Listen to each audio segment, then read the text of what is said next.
Lwaleero eddwaliro lya Gombe Medical Service e Mengo lulikomekereza olusiisira lw'ebyobulamu olubadde lumaze ennaku nnya nga luyindira ku ddwaliro lino n'engeri gye bayinza okulwanyisaamu endwadde.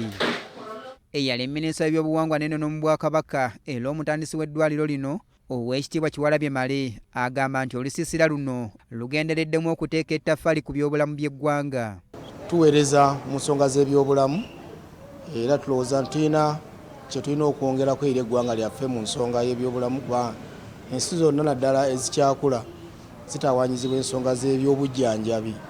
Oweekitiibwa Kiwalabye Male alaze obwennyamivu olw'omuwendo gw'ekirwadde ky'ekiwanga n'ensusu okweyongera nga kiva ku bantu abatambulira ennyo ku bodaboda ng'ate tebeesabise, n'asaba gavumenti eteeke okusomesa okw'enjawulo eri abantu naddala abakozesa ennyo bodaboda n'abavuzi baazo. Twogeramu n'abakugu ab'enjawulo ne bagamba nti oba n'abantu enkozesa gye bakozesaamu bodaboda naye esaana etunulwemu kuba naffe kitukanze naye bw'ogenda okutunulira abantu engeri gye batulamu bodaboda ng'olaba talina kintu kyonna kibisse ekifuba kye wano avuga tabisse ne gwe baweese tabisse. Dokita Martin Mugenyi nga yakulembeddemu enteekateeka eno agamba nti olusiisira luno bakoze ku balwadde abasukka mu 2153 era atubuulidde engeri gye lutambuddemu.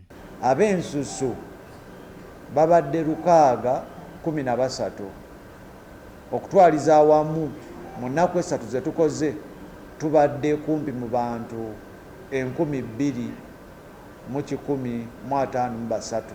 Ono akubidde abantu omulanga okufaayo ennyo okumanya obulamu bwabwe bwe buyimiridde. Nsaba babe nti bawuliriza ebifa ku byobulamu puroguramu gye ziri ku mpewo ku rediyo za Ssaabasajja ku TV. Robert Mundu Mubiru akulira ebyobulamu ku ggombolola ya mukulu wa kibuga Mengo asabye gavumenti okukendeeza ku misolo gy'ejja ku malwaliro g'obwannannyini kisobozese buli muntu okufuna obujjanjabi obweyagaza.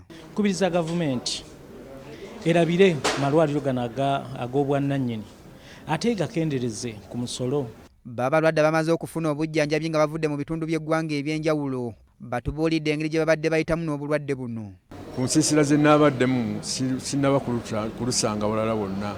Kituufu bankebedde n'eddagala ndifunye. Nazze wano nga ndi mulwadde nga omugongo gunnuma naye abasawo batukozeeko bulungi nnyo. Shafiki Galiwango, BBS Telefayina, ageesigika.